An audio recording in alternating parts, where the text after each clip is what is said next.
Blade, thank you for this brand new film that we're going to be watching.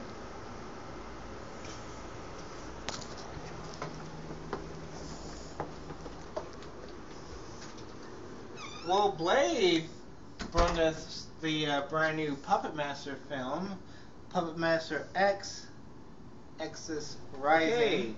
Being El Gimp, we're at the Bodega Bay Inn, and we will be looking at the brand new Puppet Master film, and we have tons of puppets behind us. Hopefully they don't kill us while recording this, but let's get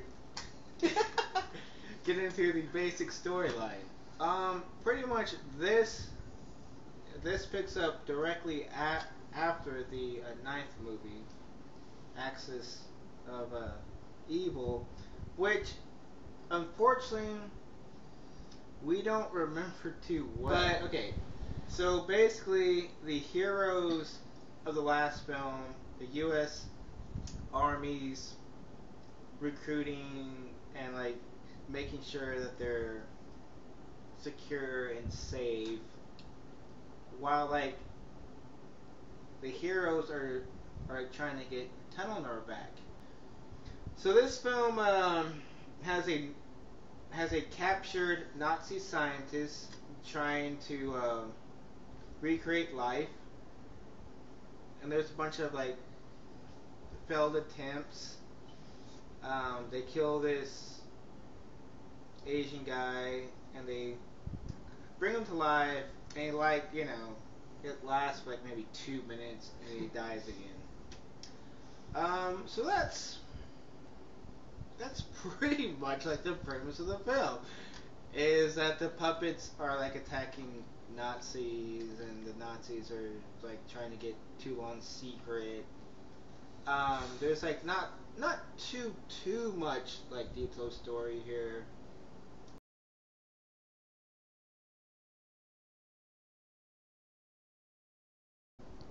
I will say right off the bat that this film is a lot better than the ninth film.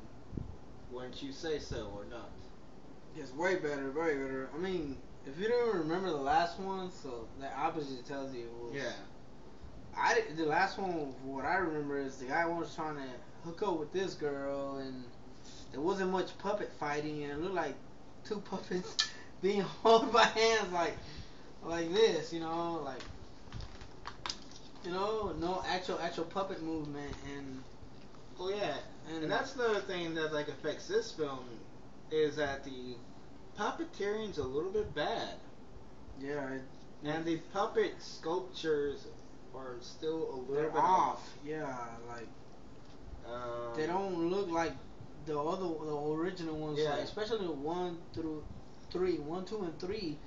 They look like they were made out of wood, but yeah, I don't know if they were, but the way they look, you could tell. Like, these new ones are all shinier. They look plastic. I mean, what about storyline? Storyline was overall pretty good. I don't know about you. Do you find the storyline to be? I mean, it was alright, but it wasn't like, damn, like scary, eerie. I guess the puppets being good, like, being heroes now, it's kind of. But the puppets were like heroes back in 4 and 5, yeah. And kind of 6 too. 6, yeah. But. Yeah, but that worked a little bit better, it seemed. In those type of movies. Now, I mean, they seem cheesy now. These last one and this one right now. Yes, it does. It's like. Well, like, to me, I think that's affected with the acting too. Yeah, the acting is like. The acting's like. I mean, because like there's like the redhead girl really annoyed me throughout this entire film. Her hair. Usually I don't care about that stuff, but the way that thing looked, like, yeah, but it's like trying to look 50s or 40s, but yeah, it looked like a 80s haircut that got wet, or like she was like humidity. She was like a weird like Anne Hathaway, just like stepsister that just Yeah. it just was like It's just those characters it weren't was feelable. Like even uh, the scientist was like, well, yeah, cause like when I think about those classic Puppet Master films,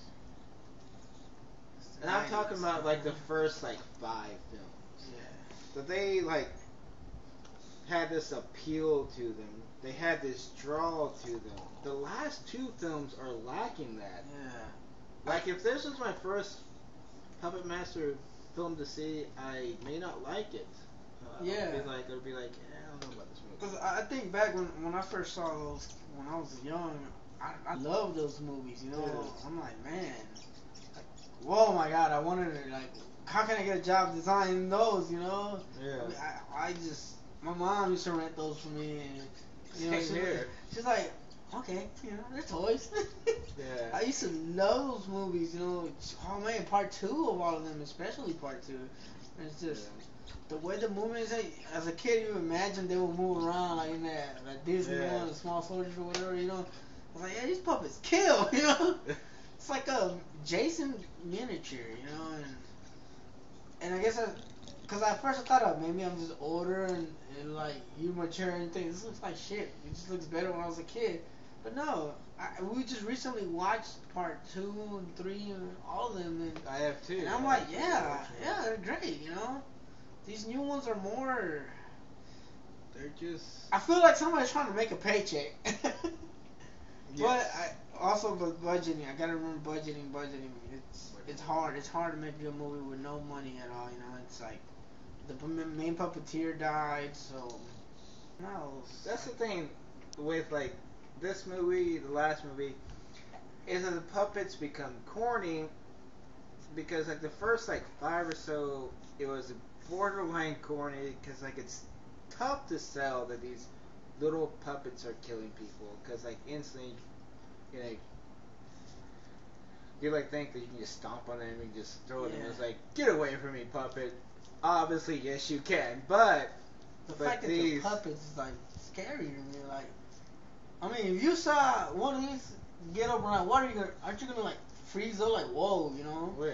I mean, you're not used to that stuff, and that's why I feel like, you know, blade type puppet. That's. Yeah. I would hope my dog would jump, but I don't know. It's odd. I'm having a hard time with this one and the last one. Just Yeah, these are like definitely different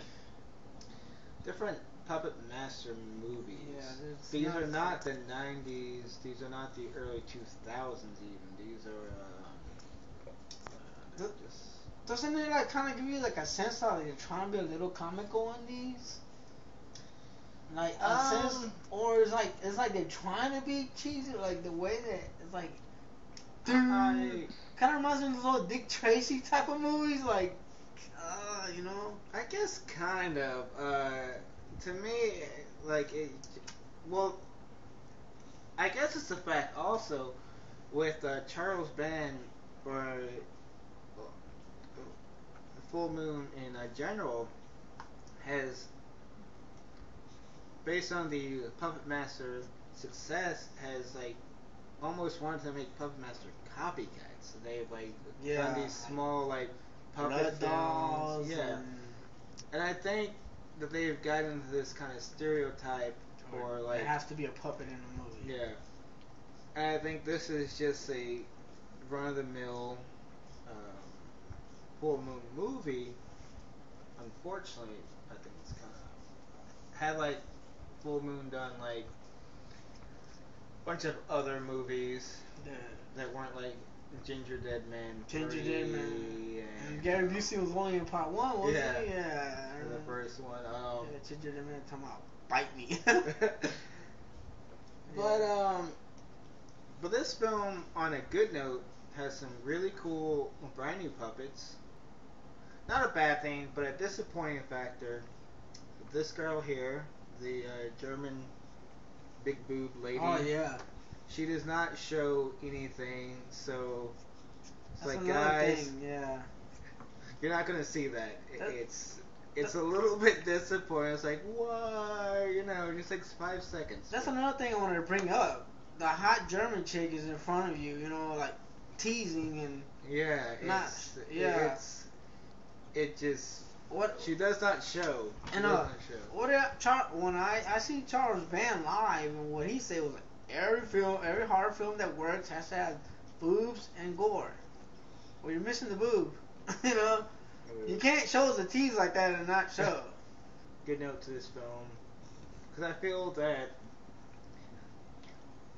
me and Gimp have been kind of complaining about it more than complimenting. Is overall the story was actually pretty good.